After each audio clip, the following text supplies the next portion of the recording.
జయబాబాలు తెలియజేసుకుంటూ మొట్టమొదటిసారిగా మీ అందరితో బాబావారి విశేషాన్ని పంచుకోవడానికి నేను సాహసిస్తూ ఉన్నాను. ఆ పరాత్పర పరబ్రహ్మ స్థితిలో ఉన్న భగవంతుడు ఎప్పుడు ఒక్కడే ఉంటాడు. ఆ స్థితిలో ఉన్న భగవంతుడు ఈ మానవాళిపై ఉన్న అవిభాజ్యమైన ప్రేమ చేత ఈ భూమి మీదకి దిగి వస్తూ ఉంటాడు. ఆ యుగానికి సంబంధించి అప్పటి కాలమాన పరిస్థితులకు అనుగుణంగా భగవంతుడు అప్పటి పరిస్థితులకు అనుగుణంగా రాముడిగా, కృష్ణుడిగా, బుద్ధుడిగా, జీసస్గా, మహమ్మద్ ప్రవక్తగా వస్తూ ఈ యుగంలో మెహర్ బాబా అనే రూపాన్ని దాచి ఈ భూమి మీదకి రావడం జరిగింది. అయితే సృష్టిలోని మానవాళంతటికీ కరుణామైన తండ్రి మెహర్ బాబా భౌతిక దేవంతో 74 సంవత్సరాలు ఆయన తన జీవితాన్ని ఈ భూమి మీద గడిపారు.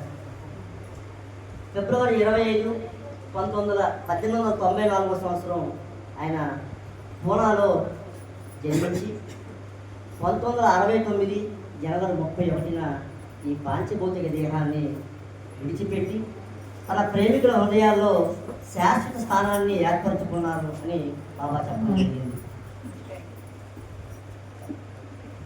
అయితే ఈ 74 ఏళ్ళ జీవితకాలంలో అన్ని ప్రాంతాలు బాబా మొత్తం విశ్వం అంతా అన్ని దేశాలు కూడా పర్యటించడం జరిగింది. అన్ని ప్రదేశాలు కూడా 13 సార్లు ఆయన దేశ విదేశీ పర్యటనలు కూడా చేశారు. ఏకాంతవాసాలు చేశారు, ఉపవాసాలు చేశారు. ఆయన యాక్ట్ ఆఫ్ గాడ్ అని చెప్పి ఆయన స్వయంగా 2 యాక్సిడెంట్లని గురి చేసుకున్నారు. మానవాళి యొక్క అభ్యున్నతి కోసం ఆయన ఆ విధంగా చేసుకున్నారు. అయితే బాబా తన బిడ్డలందరినీ కూడా ప్రేమ అనే ఉమ్మడి బంధంతో ముడిపెట్టి మనందరినీ కూడా బాబా ప్రేమిక కుటుంబం అంటూ ఒక కుటుంబాన్ని ఏర్పరిచి మనందరం కూడా ఆయన ఒక తండ్రి బిడ్డలోనే ఉండే విధంగా మనందరి మధ్య ప్రేమని చిగురించి మనందరం కూడా ఎప్పుడు కలిసినా జై బాబా అని, జై మెహర్ బాబా అని పిలుచుకుంటూ ఉంటాం. ఆ విధంగా మనందరం కూడా ఆయన ప్రేమని ఆస్వాదిస్తూ ఆనందంగా గడుపుతూ ఉంటాం. ఆ విధంగా బాబా ప్రేమలో ఆనందంగా జీవిస్తూ మనం మొన్ననే జనవరి 31న బాబావారి 56వ అమర్తిథికి వెళ్ళి బాబావారి సాన్నిధ్యాన్ని హృదయాలను నింపుకొని తిరిగి మన ఇళ్ళకి చేరుకున్నాం క్షేమంగా. ఆ వచ్చిన వెంటనే బాబావారి 131వ జన్మదిన వేడుకల్లో ఆ సంబరాలు చేసుకుంటూ ప్రతి ప్రేమికుని గృహంలో ఆ సంబరాలను మనం జరుపుకుంటూ బాబావారి ప్రేమను మనందరం కూడా ఆస్వాదిస్తూ ఉన్నాం. బాబావారు ప్రతి సంవత్సరం కూడా తన జన్మదినాన్ని పురస్కరించుకొని 1969 తన పాంచభౌతిక దేహాన్ని త్యాగం చేసినంత వరకు కూడా ప్రతి సంవత్సరం కూడా ఒక్కొక్క జన్మదిన సందేశాన్ని బాబావారు ఇవ్వడం జరిగింది. అదేవిధంగా 1969 జనవరి 31వ తేదీన ఆయన పాంచభౌతిక దేహాన్ని త్యాగించడానికి ముందుగానే 26వ తేదీ జనవరి 26వ తేదీన బాబా తన చివరి జన్మదిన సందేశాన్ని ఈ విధంగా ఇచ్చారు. బాబా అంటున్నారు, నేను ఏదో ఇస్తాననే ఆశతో నన్ను ప్రేమిస్తే అది ప్రేమించడం కానే కాదు. ఆయన ఏదో ఇస్తారని మనం ప్రేమించకూడదు. ఏదో లబ్ధి పొందడానికి నా పనిలో చేసే త్యాగం అది ఎలా ఉంటుందంటే, ఒక గుడ్డివాడు తన కళ్ళని దానం చేస్తే ఎలా ఉంటుందో ఆ విధంగా ఉంటుందట. బాబా చెప్తున్నారు, బాబా చెప్పిందే బాబావారి మాటలోనే. ఒక గుడ్డివాడు దృష్టి కోసం తన పనికిరాని కళ్ళను త్యాగం చేస్తే అది ఎలా ఉంటుందో ఆ విధంగా ఉంటుందట. నేను అంటే బాబా అంటున్నారు, నేను ప్రేమించబడదగిన దివ్య ప్రీతముడను. ఎందుకంటే నేను మూర్తిభవించిన ప్రేమను, ఆయన ప్రేమ ముద్ద ఆయన పేరు తల్లిదండ్రులు పెట్టింది మెహర్వాన్ షరియార్జీ ఇరానీ. అయితే తదనంతరం ఆయన శిష్యులు మెహర్ బాబాగా ఆయన పిలవడం జరిగింది. మెహర్ అంటే ప్రేమ, బాబా అంటే తండ్రి, అంటే ప్రేమ గల తండ్రి ఆయన మొత్తం ప్రేమ ముద్ద. మూర్తిభవించే ప్రేమ ఆయన. కనుక ఆ అవగాహనతో నన్ను ప్రేమించేవారు అపరిమితమైన దృష్టి ప్రసాదించబడిన వారై నా నిజస్వరూపాన్ని చూడగలుగుతారు అంటున్నారు బాబా. బాబా అంటున్నారు, మళ్ళీ ఒకసారి చదువుతాను. కనుక ఆ అవగాహనతో నన్ను ప్రేమించేవారు అపరిమితమైన దృష్టి ప్రసాదించబడిన వారే నా నిజస్వరూపాన్ని చూడగలుగుతారు అంటున్నారు బాబా. ఆ విధంగా ఆ చిట్ట చివరి జన్మదిన సందేశాన్ని బాబా ఇవ్వడం జరిగింది. బాబా ఉన్నప్పుడు కూడా వివిధ కేంద్రాల్లో బాబా వారి జన్మదిన వేడుకలు జరుపుకుంటూ ఉండేవారు. చాలా అతి ఘనంగా జరుపుకుంటూ ఉండేవారు అన్ని కేంద్రాల్లో కూడా. అయితే మన అదృష్టం ఏంటంటే ఆంధ్ర ప్రజలకి బాబా 1954లో బాబా వారి షష్ఠి పూర్తి సందర్భంగా ఆంధ్ర విచ్చేసి ఆంధ్ర ప్రజల మధ్య తాడేపల్లిగూడెంలో తన షష్ఠి పూర్తి కార్యక్రమాన్ని 60వ జన్మదినాన్ని చేసుకోవడం మన ఆంధ్ర ప్రజల తాలూకా అదృష్టం. బాబా ఇంకొక సందేశం ఇచ్చారు. మీ ప్రేమను స్వీకరించడానికి, నా ప్రేమను మీకు ఇవ్వడానికి నేను వచ్చాను. మీరు నన్ను ప్రేమిస్తే నన్ను కనుగొంటారు, నన్ను ప్రేమించలేకపోతే నన్ను కనుగొనలేరు. మీరు నన్ను ప్రేమించవలసిన విధంగా ప్రేమించలేరని, చూడండి, మీరు నన్ను ప్రేమించవలసిన విధంగా నన్ను ప్రేమించలేరని, లేదా నన్ను ప్రేమించడానికి మీకు ఏ సహాయం దొరకదని ఎప్పుడూ అనుకోవద్దు. మీ ప్రేమ నాకు కావాలి. ఆయన ప్రేమ మనకు కాదు, మన ప్రేమ ఆయనకి కావాలి. మనం అనుకుంటాం ఆయన కొంగు పట్టుకున్నామని కాదు, ఆయన మన కొంగు పట్టుకొని ఆయన దగ్గరికి మనల్ని అర్పిస్తూ ఉన్నాడు. మీ ప్రేమ నాకు కావాలి, ఎందుకంటే ఆయన ప్రేమ ముద్ద. మన నుంచి ఆయన ఏమీ ఆశించడండి, ఓన్లీ ప్రేమను మాత్రమే బాబా కోరుతారు అని నేను బాబా అంటున్నారు. మీ ప్రేమ నాకు కావాలని నేను మీకు తరచూ చెప్తూ ఉంటాను. వాస్తవానికి నేను మీ నుండి కోరుకునేది ప్రేమను మాత్రమే. కాబట్టి బాబా అంటున్నారు, నన్ను అధికాధికంగా ప్రేమించండి అంటూ బాబా చెప్తున్నారు. బాబా అందుకే ఎప్పుడు కూడా నన్ను ప్రేమించండి అని చెప్తుంటారు. అయితే ఈ సందర్భంగా బాబా వారి ఇచ్చ, అంటే మనం ఎప్పుడు కూడా ఏం చేసినా బాబా ఇచ్చ అంటూ ఉంటాం. ఈరోజు ఒకరు బాబా వారి సందేశాన్ని చెప్పవలసింది, కానీ మ్యాన్ ప్రపోజెస్ గాడ్ డిస్పోజెస్ అని మనం ఒకటి అనుకుంటాం. కానీ ఆయన తన దివ్య ప్రణాళికలో ఎవరి చేత ఇక్కడ సందేశం చెప్పించాలో అది ఆయన ముందుగుండానే, ఎప్పుడో మనకు తెలియదు, అన్నీ కూడా ఆయన ముందే డిజైన్ చేసి పెట్టేస్తాడు. కాబట్టి మనం అనుకుంటాం ఈరోజు ఒకరు చెప్పాలని, కానీ సడన్గా ఈ అవకాశం బాబా నాకు ఇవ్వడం జరిగింది. అయితే అందుకనే ఈరోజు దైవేచ్ఛ, మానవుని ఇచ్ఛ, ఈ రెండింటికి కోసం బాబా ఏం చెప్పారో మనం తెలుసుకుందాం ఈరోజు. బాబా అంటున్నారు, నన్ను అంటిపెట్టుకొని ఉండడం అంటే మీ స్వసుఖాలను ఆనందాలను పణంగా పెట్టైనా సరే నన్ను సంతోషపెట్టడం. అంటే మన సుఖాలకి ఆనందాలు అవన్నీ కూడా పణంగా పెట్టి ఆయన్ని మనం పట్టుకోవాలి. అంటే అర్థం, మీరు డబ్బు సంపాదించినా లేదా పోగొట్టుకున్నా, మీరు చక్కటి ఆరోగ్యంతో ఉన్నా అనారోగ్యంతో ఉన్నా, లేదా పేరు ప్రతిష్టలు సంపాదించినా సంపాదించకపోయినా, అప్రతిష్ట పాలైనా కూడా, ఏం జరిగినా కూడా అదంతా కూడా బాబా ఇచ్చ అని మనం తలవొగ్గి ఉండాలట. అది దైవేచ్ఛ అంటే. మనం మానవ సహజం ఏంటంటే మనకు నచ్చిన రీతిలో మనం స్వేచ్ఛగా జీవిస్తూ ఉంటాం. అది మానవ సహజం. అది అయితే మనం అనుకుంటాం మన ఇచ్చకు లోబడి మనం ప్రయాణం చేస్తున్నామని మనం అనుకుంటాం, కానీ మన ప్రయాణం అలా ఉండదండి. మనం అనుకుంటాం కానీ మన ప్రయాణం దైవేచ్ఛకు లోబడి మాత్రమే ఉంటుంది. మనం అనుకుంటాం మనమేదో చేసామని, ఇది ఇలా జరిగిందని, కానీ దైవేచ్ఛకు లోబడే మన యొక్క ప్రయాణం ఆధ్యాత్మికం వైపు సాగుతూ ఉంటుంది. అంతా దేవుని ఇచ్చ ప్రకారమే జరుగుతుందని తెలిసినా కూడా మనం ఏమనుకుంటాం, కాళ్ళు ఎగరేస్తాం. ఏదైనా మంచి జరిగిందనుకోండి నేనే చేసాను అనుకుంటాం, ఏదైనా చెడు చేస్తే మనది కాదనుకుంటాం. కానీ అలా కాదు, ఏం జరిగినా కూడా దైవేచ్ఛ ప్రకారం జరిగిందనే ఉండాలి. బాబా చెప్పిన దాని ప్రకారం మనం మనం గత జన్మలో ప్రోగు చేసుకున్న ఆ సంస్కారాల వల్లే మనకి ఈ జన్మ వస్తుంది. మనం వాయువు నుండి ఇప్పటి వరకు కూడా కొన్ని కోట్లాది జన్మలెత్తి ఈ మానవ జన్మని పొందాం. అప్పటి నుండి కూడా ఈ ఆత్మ కోట్లాది సంస్కారాలని ప్రోగు చేసుకుంటూ ఈ మానవ జన్మకు వస్తాం. మనం వచ్చినప్పటికే కొన్ని ఒక బ్యాగ్ని మనం పెట్టుకుని వస్తామట. బాబా చెప్పారు అది. ఆ సంస్కారాల ఫలితంగానే, ఆ గత జన్మ సంస్కార ఫలితంగానే మనకి ఈ జన్మలో ఈ విధమైన బాబా ఈ జన్మనిస్తాడు. వాటికి అనుగుణంగానే బాబా ఆ కర్మ శాసనం ప్రకారం ఈ జన్మని ఇస్తారు బాబా. ఈ జన్మ కూడా నిర్ణయింపబడుతుంది. ఈ జన్మలో మనం పొందే జయాపజయాలు, కష్ట సుఖాలు, సిరి సంపదలు అన్నీ కూడా గత జన్మలో మనం చేసుకున్న సంస్కారాలపై ఆధారపడి ఉంటాయి. మనం ఇప్పుడేదో అనుకుంటాం, కానీ గత జన్మల్లో మనం ఏవైతే సంస్కారాలు కూడబెట్టుకున్నామో వాటిపైన మాత్రమే ఈ జన్మ తాలూకా ప్రయాణం ఆధారపడి ఉంటుంది.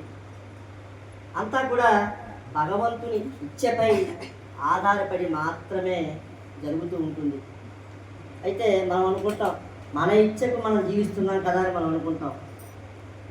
దైవేచ్ఛకు మానవ ఇచ్ఛకు మధ్య గల సంబంధం ఏంటంటే, మన ఇచ్ఛను దైవేచ్ఛకు అనుగుణంగా మలుచుకుంటే కనుక, మన ఇచ్ఛను దైవేచ్ఛకు అనుగుణంగా మలుచుకుంటే కనుక చేరవలసిన గమ్యం చాలా ఈజీగా ఉంటుందట. అది ఎలా ఉంటుందంటే, బాబా సోదరి మణి ఒక ఉదాహరణ చెప్పారు, అది తెలుసుకుందాం. మణి అంటున్నారు, ఒక వ్యక్తి ఒక రైల్లో ప్రయాణం చేసి అనుకున్నాం. మనం ప్రయాణం చేసాం, మెహరాబాద్ మొన్న వెళ్ళాం కదా. వెళ్తే మనం ఏం చేసాం, మనతో పాటు మన సామాన్లు కూడా పట్టుకెళ్ళాం, తీసుకెళ్తాం. సామాన్లన్నీ మనం ఎక్కడో పెడతాం. వాటిని చాలా జాగ్రత్తగా భద్రపరుచుకొని మన ప్రయాణాన్ని మనం కొనసాగిస్తూ ఉంటాం. వాటి కోసమే మధ్య మధ్య లేచి కూడా చూస్తుంటాం, ఇంకా ఉన్నాయా లేదా అంటే సామాన్లు. అంటే మనం వాటికి అంటి పెట్టుకొని ఉంటాం. అదేవిధంగా ఆ సామాన్లకి మనీ ఎలా పోల్చారంటే, మన సంస్కారాలతో పోల్చారు మనీ. మనం శ్రీకాకుళంలో బయలుదేరాం, మెహరాబాద్ వెళ్తాం. అది మన ప్రయాణం తాలూకా గమ్యం. శ్రీకాకుళం బయలుదేరి మెహరాబాద్. అయితే ట్రైను మనం అనుకున్నట్టు వెళ్తుందంటే, ట్రైన్ అది ఆ ఏ రూట్ అయితే నిర్ణయించబడుతుందో ముందుకుండా ఆ రూట్ ప్రకారం మాత్రమే ఆ రైలు ప్రయాణం జరుగుతూ ఉంటుంది. అదేవిధంగా మనం ఆ రైలు తాలూకా మార్గాన్ని ఏమైనా మార్చగలమా? మార్చలేము. ఎందుకంటే అది ఏ రూట్లో అయితే ఆ రూట్లో ఆ రైలు వెళ్తుంది, మనం లోపల కూర్చుంటాం. అంతవరకే మనం చేయవలసింది. మనం ఏం పట్టుకుంటాం, ఆ సంస్కారాలనే మన సామాన్ని గట్టిగా పట్టుకొని ఉంటాం. రైలు మాత్రం దాని గమ్యాన్ని చేరడానికి నిర్దేశించబడిన మార్గంలోనే ప్రయాణిస్తూ ఆ టైం టేబుల్ ప్రకారం ఎక్కడ ఆగాలో, ఎక్కడికి వెళ్ళాలో, అది ఎక్కడెక్కడ ఆగుతూ ఆ మార్గాన్ని తప్పించుకుంటూ ఎలా వెళ్తుందో, అదేవిధంగా ప్రయాణం మొదలుపెట్టిన దగ్గర నుంచి కూడా రైలు గమ్యం చేరే వరకు నీవు రైల్లో చేసే ప్రయాణం భోగిలో నువ్వు ఏం చేయగలవు, అది నీ ఇచ్చ.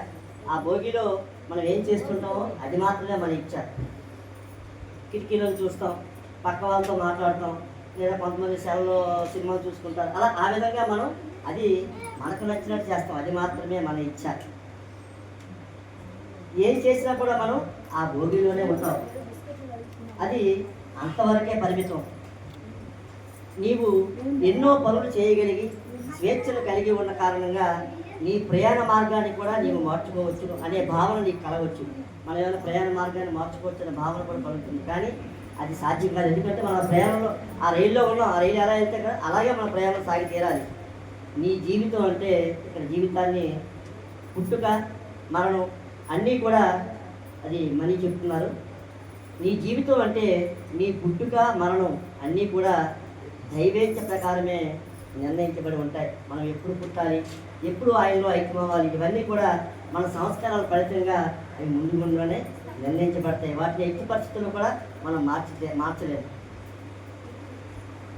నీవు ఎవరెవరితో ఎలా ఉంటావు, ఏ విధమైన సంబంధాలు పెట్టుకుంటాము, ఈ విధంగా అన్నీ కూడా ముందే నిర్ణయించబడతాయి. నీకున్న స్వేచ్ఛతో కూడిన ఇచ్చను ఈ జన్మలో నీవు ఎలా ఉపయోగించుకుంటావో, మనకున్న స్వేచ్ఛను ఈ జన్మలో మనం ఎలా ఉపయోగించుకుంటామో దాని ప్రకారం ఆ తరువాత మనం చేయబోయే ప్రయాణం అంటే మరుజన్మ, ఆ మరుజన్మ ఉంటుందట. ఇప్పుడు మనం ఎలా అయితే గత జన్మల ఫలితంగా ఈ జన్మను అనుభవిస్తున్నామో, ఈ జన్మలో మనం చేసే ప్రయాణం వల్ల మన మరుజన్మ ఉంటుంది. ఆ ప్రకారంగానే నీ వెంట తీసుకెళ్లే సామాన్లు అంటే మన సంస్కారాలు ఉంటాయి. అంటే మనకున్న స్వేచ్ఛతో కూడిన ఇచ్ఛను జాగ్రత్తగా కనుక ఉపయోగిస్తే, మనకున్న స్వేచ్ఛతో మనం అవన్నీ కూడా జాగ్రత్తగా కనుక చేస్తే కనుక ఈ సంస్కార భారాలు తగ్గుతాయి. ఒకవేళ మనం మన తాలూకా స్వేచ్ఛను దుర్వినియోగపరిస్తే సంస్కారాలు పెరుగుతాయి. అందువలన మనం చూసుకుంటే మన జీవితంలో జరిగే ప్రధాన సంఘటనలు కావచ్చు, ప్రమాదాలు కావచ్చు, మనం విజయాలు కావచ్చు, వాటిని తప్పించుకోవడం మన సాధ్యం కాదు.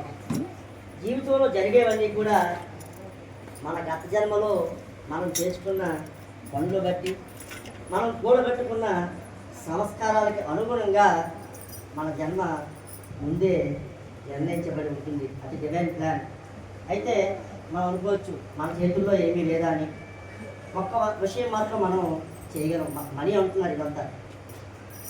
జీవితంలో జరిగే ప్రతి సంఘటన ఆనందంగా ఓర్పుతో స్వీకరిస్తూ ప్రతి క్షణం బాబా స్మరణలో ఉంటే మనం దాన్ని విజయవంతం చేయగలమట. మనందరూ ఎంతవరకు అది సాధ్యమో మనమే చూసుకోవాలి. ఎవరికి వారే మనం కూర్చొని వేసుకోవాలి.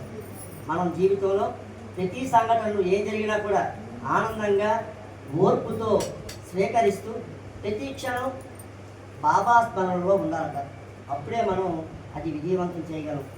ఆయన స్మరణ అంటే బాబా స్మరణగానే మనం చేసుకుంటే మన జీవితంలో జరగబోయే ప్రమాదాలు, చెడు అనుభవాలు ఆ తీవ్రతను తగ్గిస్తాడు. అంతేగాని ఏదో నీకు యాక్సిడెంట్ అవ్వాలనుకోండి, ఆ యాక్సిడెంట్ తప్పించిన ఆయన ఆ బాబా నామంగానే మనం చేసుకుంటే ఆ యాక్సిడెంట్ తాలూకా తీవ్రతను మాత్రమే తగ్గిస్తాడు.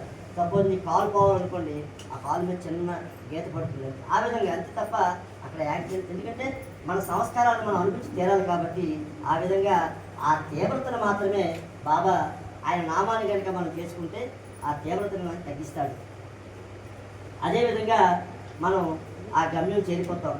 ఆ విధంగా మన ప్రయాణం ముగిసిపోతుంది. అంటే సంస్కారాలు క్రమంగా తగ్గిపోతాయి. ఎప్పుడు ఆయన నామాన్ని మనం నిరంతరం చేస్తూ ఉంటే అవి పూర్తిగా నాశనం అయిపోతాయి.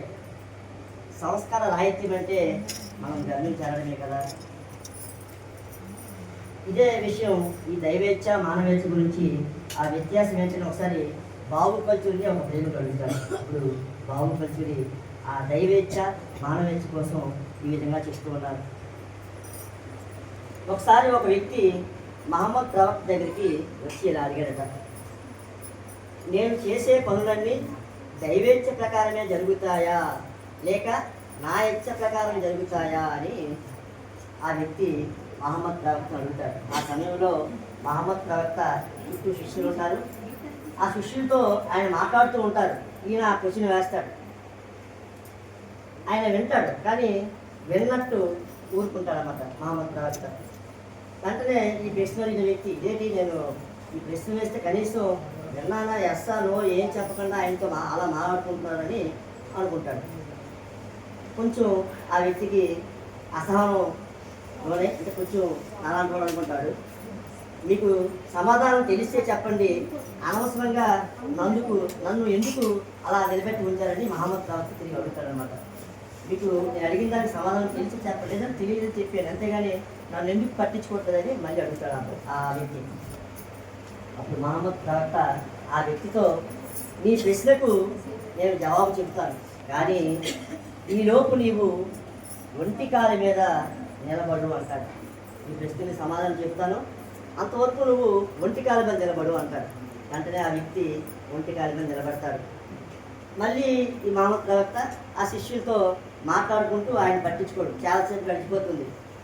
ఈయన ఒంటి కాలి మీద నిలబడ్డాడు కదా, మళ్ళీ అసహనానికి లోనవుతాడు. లోనై మళ్ళీ అడుగుతాడు, నా ప్రశ్నకి జవాబు చెప్పకుండా నన్ను ఒంటి కాలి మీద నిలబెట్టి పెట్టావు అని మళ్ళీ మహమ్మద్ ప్రవక్తకి ఆ వ్యక్తి అడిగితే, అప్పుడు ప్రవక్తలా అంటారు, నీ ప్రశ్నకు జవాబు చెప్పాలంటే నేను చెప్పినట్లు నువ్వు చెయ్యాలి అంటారు. అయితే చెప్పు ఏం చేయాలంటే, మహమ్మద్ ప్రవక్త అంటారు రెండో కాలు కూడా పైకెత్తి నిలబడు అంటారు. అది ఎవరికైనా అవుతుందండి? అవుదా? ఓకే. అయితే ఆయన అంటారు రెండో కాలు కూడా పైకెత్తి నిలబడు అంటారు. అది వినగానే ఇంకా ఆ వ్యక్తికి ఇంకా కోపం ఎక్కువైపోయి అసలు రెండు కాళ్ళు పైకి లేపి ఎలా నిల్చుంటాం అని మొత్తం మీద మహమ్మద్ ప్రవక్త మీద తిరగబడతారు. అసలు నీకు సమాధానం తెలుసా లేదా, అర్థం లేని పనులని చెప్తూ ఉన్నావు అని చెప్తూ ఆయన వాపసిస్తారు. అప్పుడు ప్రవక్త ఆ వ్యక్తి ఎలా అంటాడు, మొదటి కాలు పైకెత్తడం నీ స్వీయ ఇచ్చ, నీ ఒక కాలును ఎంతవరకైనా అటు ఇటు కదపవచ్చు. ఇక రెండవ కాలు దైవేచ్ఛకు ప్రతీక, అది నీ ఇచ్చకు బలాన్ని ఇస్తుంది. నీవు ఎలా రెండవ కాలు కూడా పైకెత్తి నిలబడలేవో అలాగే దైవేచ్ఛను కూడా మార్చలేవు. పైగా నీ ఇచ్చ అంటే ఒక కాలు పైకెత్తడం ఏదైతే ఉందో అది దైవేచ్ఛ పైన అంటే రెండు కాలు కూడా పైకెత్తి నిలబడడంపై ఆధారపడి ఉంటుందట. ఈ రెండు వివరాలను బట్టి మన ఇచ్చ దైవేచ్ఛ పైన ఆధారపడుతుంది అని మనకి అర్థమైంది. దైవేచ్ఛని మనం మార్చలేము. మనం మన ఇచ్చను సద్వినియోగపరుచుకుంటే గమ్యం వైపు ప్రయాణం వేగవంతమవుతుంది. దైవేచ్ఛను మన ఇచ్చగా చేసుకోగలిగితే జీవితంలో ఆనందంగా మనం ఉండగలం.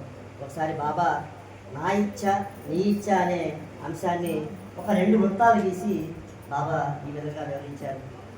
నా ఇచ్చ నీ ఇచ్చ బాబా చెప్తూ ఉన్నారు. ఇది అంటే దైవేచ్ఛ అంటే నా ఇచ్చ అంటే బాబా వారి ఇచ్చ. నా ఇచ్చ నీ ఇచ్చ ఒకటే అయితే, మన ఇచ్చ దైవేచ్ఛ కూడా ఒకటే అయితే కనుక నీవు వేసుకున్న ప్రణాళిక నెరవేరి ఆనందంగా ఉంటాం. మనం అనుకున్నది ఆయన నెరవేరిస్తే మనం ఆనందంగా ఉంటాం. అలా కాకుండా మన ఇచ్చ ఒకలా మనం అనుకుంటాం, కానీ ఆయన ఇచ్చ వేరేలా ఉంటే అప్పుడు అనుకునేది జరగదు, మనం అనుకుని జరగదు కదా. అప్పుడు మనం దుఃఖానికి లోనవుతాం, బాధపడతాం. నాకెప్పుడు నీ ఇచ్చను నెరవేర్చాలని ఉంటుంది బాబా అంటున్నారు. మన బాబా గట ఇప్పుడు కూడా ఆయన ప్రేమికుల యొక్క ఇచ్చను నెరవేర్చాలని ఉంటుందట. కానీ ఆ దైవేచ్ఛకు కూడా కొన్ని పరిమితులు ఉంటాయి. అంటే మన సంస్కారాల ఫలితంగానే ఆయన ఆ పరిమితులు ఉంటాయి. ఉదాహరణకు ఒక మేక గడ్డి మేస్తుంది అనుకోండి. ఆ దగ్గరలో ఒక చెట్టు ఉంటుంది. ఆ చెట్టు తాలూకా ఆకుల్ని తనకు అందిన వరకు కూడా అది తింటుంది. అంతేగాని ఆ మేక రాగానే చెట్టు వంగిపోతుంది, నువ్వు ఆకులు తినని చెప్పేసి అవును కదా. ఇదే తనకు అందినంత వరకు తింటుంది, లేదంటే కొంచెం ఎగురుతుంది, అంతవరకే. అంతేగాని బాబా అదే అంటున్నారు ఎగ్జాంపుల్ ఇస్తూ. ఏ విధంగా అయితే ఆ మేక వచ్చినప్పుడు ఆ చెట్టు వంగకుండా తను తిన్నగా నిలబడుతుంది, ఈ మేక వెళ్ళి ఆ ఆకుల్ని తనకు అందిన మేరకు తన శక్తి మేరకు గెంతి తింటుంది.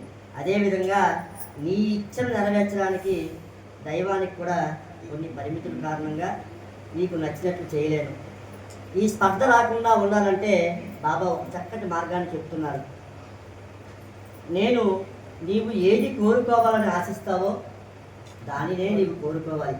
ఆయన ఏమైతే కోరుకోవాలనుకుంటాడో దాన్నే మనం కోరుకోవాలట. అప్పుడే నా ఇచ్చే నీ ఇచ్చ అవుతుంది. జీవితం సాఫీగా ఒడిదొడుకులు లేకుండా సాగిపోతుంది. మనం బాబా ఇచ్చను మన ఇచ్చగా స్వీకరించాలంటే మనకి బాబాపై తిరుగులేని విశ్వాసం, అంటే రాక్ లైక్ ఫెయిత్ బాబా చెప్పింది. అటువంటి విశ్వాసం మనం ఉన్నప్పుడే మనం ఆయన ఇచ్చని మన ఇచ్చగా స్వీకరించగలం. మన సర్వస్వాన్ని కూడా ఆయనకి అర్పించుకోవాలి. అప్పుడు ప్రతి అడుగు కూడా బాబా కోరుకున్నట్లు మనం వేయడానికి ప్రారంభిస్తాం. మన జీవితాన్ని అప్పుడు ఆయన మార్గదర్శనంలో ఆయన నడిపిస్తాడు మనల్ని. మన జీవితం ఆయన చేతుల్లోకి వెళ్ళిపోతే చేసేది చేయించేది కూడా ఆయనే అవుతాడు. అప్పుడు మన జీవిత గమ్యానికి తిరుగులేని ప్రయాణం ఖాయమవుతుంది. కాబట్టి మనందరం కూడా మన ఇచ్చను